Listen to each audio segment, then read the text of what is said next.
झोला ढोने के लिए खोज रहे हैं किस पर विश्वास करें। तो भैया जिसके पीछे चलोगे आपको नुकसान ही होगा। हमारे पीछे चलिएगा हम भी आपको ठगेंगे। अगर जान जाएंगे कि 18% की कौम हमको मुफ्त में वोट दे रही है तो हम आपको हक क्यों देंगे। मुसलमानों की आप दशा देखिए। हम सिर्फ बिहार में नहीं कह रहे, पूरे देश में हमने चुनाव प्रचार कराया है। मुसलमानों के गांव में हम लोग जाते हैं तो चुनाव से पहले मुसलमान लोग कहते हैं अरे हमसे वोट मांगने क्यों आए हैं, हम तो आपको देंगे ही देंगे, आप अपना हिंदू वोट समेटिए। भाजपा को हराना है तो हिंदू वोट समेटिए, हम लोग तो आपको देंगे ही देंगे। देखिए अपना दुर्दशा। आप उससे मांगिएगा क्या। कोई आपसे वोट मांगने आ रहा है तो कह रहे हैं कि मांगने भी मत आओ, हम तो तुम्हारे गुलाम हैं, तुम अपना हिंदू वोट समेटो। जब जीत के आ जाता है आपका रोड नाली गली नहीं बनाता है, आप कहते हैं कि हमको कुछ ये नहीं रहा है। तब हम आपको इससे निकलने का एक रास्ता बताएंगे, उसको आप समझिए। अभी तक आपको हिंदी हार्टलैंड में यूपी बिहार में राजनीतिक सफलता का आपका मंत्र रहा है MY। मुसलमान और यादव मिलकर राजनीतिक लड़ाई लड़कर जीतते रहे। आजकल ये फार्मूला काम नहीं कर रहा। मुसलमानों को लग रहा है कि यादव लोग हम लोग को धोखा दे रहा है। ये बात नहीं है। हम आपको बताएंगे कि क्या हो रहा। समीकरण आज भी वही है, खाली उसका ऑर्डर बदल गया। अब MY नहीं है, अब YM है। जहां Y खड़ा होगा 100% मुसलमान वोट उसको मिलेगा। जैसे ही M खड़ा हुआ कि आधे से ज्यादा यादव समाज के लोग भाजपा को वोट दे देते हैं। ऐसा क्यों होता है। क्या ये यादव कर रहे हैं। नहीं, आपको समझने की जरूरत है।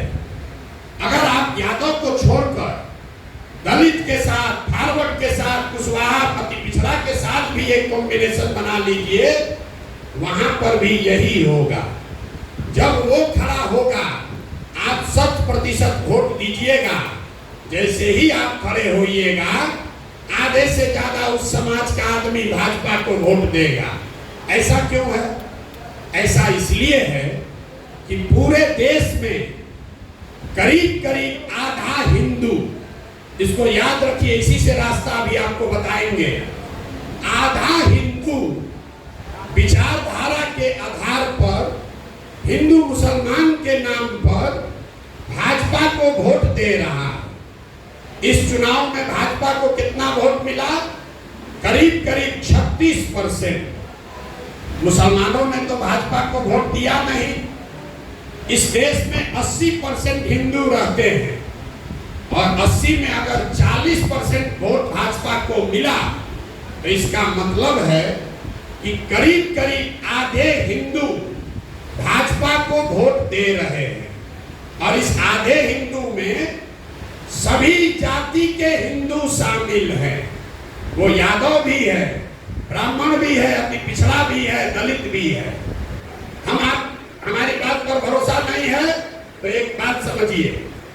मोदी जी को जो हिंदुओं ने बिहार में वोट दिया, आपको लगता है कि हर आदमी जाति पर वोट देता है। कभी आपने ये नहीं पूछा कि भाई जो हिंदुओं ने मोदी को, भाजपा को बिहार में वोट दिया वो किस जाति के थे। वो तो मोदी के जाति का बिहार में कोई रहता ही नहीं है। उन लोगों ने जाति से हटके हिंदू मुसलमान के विचारधारा के आधार पर मोदी को, भाजपा को वोट दिया है। इस बात को याद रखिए कि हिंदू समाज में 50% करीब करीब आधे हिंदू आज भाजपा को विचारधारा के आधार पर वोट दे रहे हैं। बच गया आधा, इसी से आपको रास्ता निकलेगा। आधा हिंदू कौन है जो भाजपा को वोट नहीं दे रहा। वो किस जाति का है, किस समाज का है। हम आपको बता रहे हैं कि वो आधा हिंदू कौन है। जो हिंदू ज्ञान गांधी के विचारधारा के का मानने वाला है, वो यादव हो या ब्राह्मण, कुशवाहा हो या राजपूत, दलित हो या अति पिछड़ा, गांधी को मानने वाले हिंदू आज भाजपा को पूरी तरीके से वोट नहीं देते। जो अंबेडकर की विचारधारा को मानने वाला हिंदू है वो भी भाजपा को वोट नहीं दे रहा। जो कम्युनिस्ट विचारधारा के मानने वाले हिंदू हैं वो भी भाजपा को वोट नहीं दे रहे। और जो लोहिया जयप्रकाश के समाजवाद के विचारधारा को मानने वाला हिंदू है वो भी भाजपा को वोट नहीं दे रहा। तो चार विचारधारा के मानने वाले हिंदू आज भाजपा के साथ नहीं है। गांधी, अंबेडकर, कम्युनिस्ट और सोशलिस्ट, ये चार विचारधारा के लोग, इनके साथ अगर मुसलमान सामाजिक राजनीतिक गठजोड़ बना ले तो आपकी संख्या हुई 60% और भाजपा की संख्या हुई 40%। यही फॉर्मूला है भाजपा को हराने का और यही जन सुराज की सोच का मैथमेटिक्स है, गणित है कि हिंदू मुसलमान के नाम पर नहीं, यादव ब्राह्मण पिछड़ा दलित के नाम पर नहीं, लड़ाई विचारधारा वालों से है। तो जो लोग विचारधारा के आधार पर लड़ रहा है भाजपा से, उसके साथ गठजोड़ बनाया जाए तो कुछ भी हो जाए, मुसलमान खड़ा हो या हिंदू खड़ा हो, जो गांधी को मानने वाला हिंदू है वो भाजपा को वोट नहीं देगा। जो अंबेडकर को मानने वाला हिंदू है वो मुसलमान को वोट देगा, भाजपा को वोट नहीं देगा। यही जन सुराज का फॉर्मूला है और यही बात जन सुराज को ओवैसी जी से अलग करती है। क्योंकि कई लोग कहते हैं कि आप भी तो वही कह रहे हैं जो ओवैसी जी कह रहे हैं कि आपको सभी दलों ने ठगा है, आप अपना लिए खड़ा होइए। नहीं, फर्क है। फर्क ये है कि ओवैसी जी कह रहे हैं कि मुसलमानों को राजनीति में अपनी भागीदारी के लिए खुद अपने बल पर खड़ा होना चाहिए। जन सुराज ये कह रहा है कि मुसलमानों को राजनीति में अपनी भागीदारी के लिए खुद खड़ा होना है, लेकिन उन हिंदुओं के साथ खड़ा होना है जो विचारधारा के आधार पर आपके साथ चलने को तैयार है। क्योंकि भाजपा ये चाहती है कि आप अकेले अपने मुसलमानों का संगठन बनाकर चुनाव लड़िए। अगर वो आप कीजिएगा तो वो हो जाएंगे 80, आप हो जाइएगा 20। लेकिन जो फॉर्मूला हम बता रहे हैं इसमें आप रहिएगा 60, भाजपा रहेगी 40 और इसी से सफलता मिलेगी। लेकिन हमने आपको पहले कहा हमको वोट नहीं चाहिए, तो हम आपसे क्या मांगने आए? हम आपसे दो चीज मांग रहे हैं। एक, आपसे दुआ मांग रहे हैं। दुआ इसलिए मांग रहे हैं, ये कठिन काम है, आसान काम नहीं है, लंबी जद्दोजहद है। ये चुनाव के पहले 4 दिन दुकान खोलकर टिकट बांट के लड़ने वाला अभियान नहीं है। 2 बरस से गांव गांव हम पैदल चल रहे हैं, शायद 2-4 बरस और चलना पड़े, लेकिन ये लंबी जद्दोजहद, एक नई व्यवस्था बनानी है तो करनी होगी। इसलिए आपका वोट नहीं चाहिए, आपका चंदा भी नहीं चाहिए, लेकिन आपका दुआ चाहिए। और दूसरा, हमको आपके बच्चे चाहिए। उन बच्चों को मेरे पास भेजिए जिनमें राजनीति करने का जज्बा है, जिनके पास पैसा नहीं है, जिनके पास साधन नहीं है, जिनके बाबूजी विधायक सांसद नहीं है, जिनको कोई राजनीति में आगे बढ़ाने वाला नहीं है, उन बच्चों को चुनिए और चुनकर जन सुराज के पास भेजिए। हम उसको अपने खर्चे से प्रशिक्षण भी देंगे और चुनाव भी लड़ाएंगे। लेकिन भेजना आपको पड़ेगा। और आपको क्यों भेजना चाहिए? इसलिए नहीं कि प्रशांत किशोर अपील कर रहे हैं, क्योंकि आपके पैगंबर साहब ने कहा, इल्म हासिल तो कुछ भी करना पड़े इल्म हासिल करो। माँ की गोद से कब्र तक इल्म हासिल करने की सुझाव आपको दी गई है। उन्होंने कहा कि चाइना जाना पड़े तो भी जाओ, लेकिन इल्म हासिल करो। आपके बच्चों में सबसे ज्यादा कमी किस बात की है? राजनीतिक सलाहियत की। समाज को राजनीति की समझ नहीं है। तो अगर आपको हम पर भरोसा नहीं है, कहीं पर भेजिए, लेकिन अपने बच्चों को राजनीतिक इल्म सिखाइए। नहीं सिखाइएगा तो उर्दू का लड़ाई लड़ने से, मदरसा चलाने से, हज कमेटी का कोटा बढ़ाने से समाज का भला नहीं होने वाला। इल्म हासिल करना होगा, इसी के लिए ये व्यवस्था कर रहे हैं। आप अब वो कौम है जो ज़कात निकालते हैं, अपने मदरसे यतीम खाने चलाते हैं, अपने बुजुर्गों को हज कराते हैं, लेकिन पूरे देश में मुसलमानों ने अपने बच्चों को राजनीति का सलाहियत सिखाने का कोई प्रयास नहीं किया। अगर कोई मुस्लिम समाज की कोई संस्था अगर आपको राजनीतिक सलाहियत और इल्म सिखा रही है तो हमको बताइए। कोई नहीं सिखा रहा। आपका मुकाबला है संघ से। संघ हर दिन 1 लाख शाखा लगाता है अपने बच्चों को अपना विचारधारा और राजनीति सिखाने के लिए।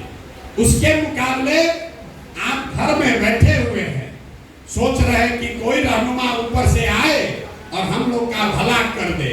वो नहीं हो सकता है। तो आपको अपनी दुआ देनी है और अपने बच्चों का साथ देना है। अपने बच्चों को जन सुराज से जोड़िए। वोट जिसको देना है दीजिए, हमको उसका कोई चिंता नहीं। आप ये भ्रम मत पालिए कि आप वोट नहीं दीजिएगा तो हम चुनाव नहीं जीतेंगे। हमको ऊपर वाले ने इतनी सलाहियत दी है। आप वोट नहीं दीजिएगा तो भी जीतेगा जन सुराज ही। लिख लीजिए इस बात। ये हमारा अहंकार नहीं बोल रहा। जो बात आपके कौम के हवाले से मैंने बताई कि जो ईमानदारी से किया हुआ जद्दोजहद और प्रयास कभी खाली नहीं जा सकता है। खुदा की उस पर इनायत होनी ही होनी है। और मैं ईमानदारी से प्रयास कर रहा। 75 साल में जितना किसी ने पसीना न बहाया हो, उतनी मेहनत हम 2 बरस से कर रहे हैं। निश्चित तौर पर जन सुराज ही जीतेगा और आपको भी जन सुराज के साथ ही चलना। आप यहाँ बैठकर खाली आपको इतना ही निर्णय लेना है कि आप अभी से चलिएगा ताकि चुनाव जीतने के बाद चलिएगा। अगर आप अभी न चलिए तो भी हमको आपसे कोई शिकवा शिकायत नहीं, क्योंकि आप हैं किरासन तेल। आप लोग हैं किरासन तेल जो लालटेन में अपने और अपने बच्चों के भविष्य के साथ चल रहा है। रोशनी कहीं और हो रही है, लेकिन आप लालटेन से निकलिएगा नहीं। तो अगर आप न भी निकले, हमको आपसे कोई शिकवा शिकायत नहीं है, लेकिन निमंत्रण देकर जा रहे। चलना है आपको जन सुराज में। अगर आप अभी से चलेंगे तो निश्चित तौर पर आपके सहयोग से हमारी लड़ाई थोड़ी आसान हो जाएगी। लेकिन अगर आप नहीं भी चले तो भी जीतने के बाद आपको अपने साथ लेकर चलने फिर से आएंगे। लेकिन ताली बजाने से पहले समझ लीजिए कि जब जीत कर आएंगे तो हरजाना भी पूरा वसूलेंगे। अभी जब लड़ाई लगा है तो बैठे हैं बाहर, और जीतने के बाद ट्रेन पर बैठने आइएगा तो आपसे हरजाना भी वसूलेंगे। हम शाकाहारी आदमी हैं, तो जब जीत कर आएंगे तो आपसे जीत के खुशी का सेवई भी खाएंगे और फिर आपको साथ लेकर चलेंगे। आपको करना है कि अभी से चलिएगा कि चुनाव के बाद चलिएगा। एक अंतिम बात, मुसलमान कहता है इन पर भरोसा कैसे करें। भाई 100 बार कह चुके हम पर भरोसा मत करो।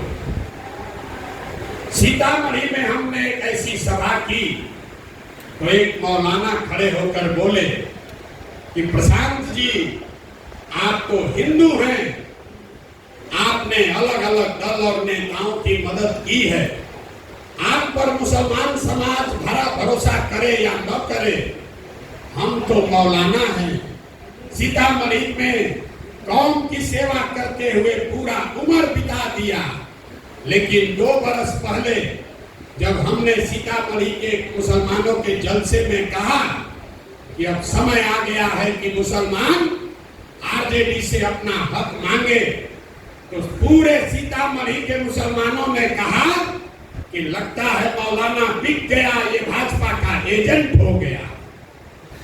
अगर कोई आपके बच्चों के हक की बात कर दे तो उसमें आपको बीजेपी का एजेंट दिखता है, और कोई कह दे कि लालटेन में किरासन तेल बन के जलते रहो तो उसमें आपको अपना रहनुमा दिखता है। तो अगर आपको हम में बीजेपी का एजेंट दिख रहा है तो ये आपकी गलती नहीं है, आपकी गलती नहीं है, ये आपके मानसिक गुलामी का नतीजा है। आप लोग ईमान की बात करने वाले लोग हैं, दिन में 5 बार नमाज पढ़ते हैं। जरा उसी ईमान के नाम पर अपने आप से पूछिए कि आपके कौम पर पिछले 10 वर्ष में सबसे बड़ा संकट कब आया? एक ही संकट है, जब आपके परिवार की महिलाएं भी रोड पर निकली। वो संकट था सीए एनआरसी का संकट। जब सीए एनआरसी का कानून आया, आपके घरों की पर्दा नसीब महिलाएं भी रोड पर बैठी। तो जरा याद कीजिए सीए एनआरसी का ये संकट कैसे टला। आप धरना प्रदर्शन किए, हंगामा किए, उससे सीए एनआरसी नहीं रुका। सीए एनआरसी का संकट टला 2 मई 2021 को, जिस दिन भाजपा को बंगाल में मुकम्मल शिकस्त दी गई। तो जितने लोग आप यहाँ बैठे हैं और जिसको जिसको लग रहा है कि कौन भाजपा का ए टीम है, बी टीम है, याद कर लीजिए कि जब बंगाल में लड़ाई लगी, आपके जीवन पर संकट आया, तो आपकी लड़ाई लड़ने बंगाल में कौन गया? आप नहीं गए। पूरे देश से 2 लाख संघ के वर्कर गए थे बंगाल में भाजपा को जिताने। पूरे देश ने कहा कि बंगाल में भाजपा को 200 सीट आएगा। दीदी के अपने पार्टी के लोग पार्टी छोड़कर भाग गए। कोई आपका रहनुमा नहीं पहुंचा वेस्ट बंगाल। जब कोई दीदी के साथ खड़ा नहीं हुआ तो यही प्रशांत किशोर बंगाल में खड़े हुए थे। हमने कहा कि भाजपा को हराएंगे नहीं, अगर 100 सीट के नीचे नहीं रोके तो जीवन में संन्यास ले लेंगे। हम भाजपा को कितना पर रोके? हमने भाजपा को रोका बंगाल में 77 पर, तो हम हो गए भाजपा के एजेंट। और आप घर में बैठ के खाना खा रहे थे, आराम कर रहे थे, तो आप हमको दीजिएगा सर्टिफिकेट कि हम भाजपा के एजेंट हैं। मेरे भाई, अपना सर्टिफिकेट लेकर अपने पास रहो, हमको आपके सर्टिफिकेट की जरूरत नहीं है। जब आपको समझ ही नहीं है तो आपका मदद कौन कर सकता है? मुसलमानों को बताया जा रहा है कि अरे भाई, जमसुराज के पास इतना पैसा कहां से आया? देखिए मुसलमानों की दुर्दशा। आपने यहां बैठे किसी व्यक्ति ने आज तक आरजेडी से, लालू तेजस्वी से नहीं पूछा कि भाई तुम्हारे पास पैसा कहां से आता? तुम्हारा तो बिहार के बाहर कोई वजूद नहीं है। जो लोग आपके बच्चों का लूट कर ले जाकर राजनीति कर रहे हैं, उसको जाकर आप बटन दबाते हैं। और हमारा बनाया हुआ 1-2 नहीं, 6 राज्य में सरकार है। वो लोग 6 राज्यों में सरकार चला रहे हैं, जिनको बनने में प्रशांत किशोर ने मदद किया है। बंगाल में, तमिलनाडु में, आंध्र प्रदेश में वो लोग सरकार में बैठे हैं, जिनको अगर हमने मदद न की होती तो रोड पर होते। तो हमको अभियान चलाने के लिए टेंट तंबू चलाने के लिए पैसा नहीं मिलेगा, लेकिन हम मजबूती से प्रयास कर रहे हैं। तो मुसलमान कहता है कैसे इनका मदद करें, जरूर भाजपा वाला पैसा दे रहा होगा। अगर हम मजबूती से प्रयास नहीं करते तो यही मुसलमान कहता क्या करे, आदमी तो बहुत सच्चा और अच्छा है, मजबूती से लड़िए नहीं रहा, वोट देंगे तो वोटे बट जाएगा। मेरे भाई, आपको किसी भी हालत में नहीं चलना, क्योंकि ये अविश्वास मेरे प्रति नहीं है, ये आपका विश्वास आपके मन में है। कोई हमको पूछा, ये भैया इन पर ईडी का सीबीआई का रेड नहीं हुआ, तो ये भाजपा वाला इन पर रेड काहे नहीं कर रहा? तो उससे हम उलट के पूछे कि सोनिया गांधी पर भी ईडी का रेड नहीं हुआ, तो इसका मतलब कि सोनिया गांधी भी भाजपा की बी टीम है। अरे भाई, जब प्रशांत किशोर चोरी नहीं किया है तो कोई ईडी सीबीआई से डरने वाला नहीं है। जिसका डर दिखाना है दिखा लो, हम रुकने वाले नहीं हैं। अब आप तय कर लीजिए, जिसको साथ चलना है चलिए, और न साथ चलना है तो किरासन तेल बनकर 2-4-10 बरिस और जलते रहिए। लेकिन अगर कीजिएगा गलती तो अपने बच्चों की बदहाली के लिए लालू नीतीश कांग्रेस को दोष मत दीजिए, उसके दोषी सिर्फ और सिर्फ आप होंगे। बहुत बहुत धन्यवाद।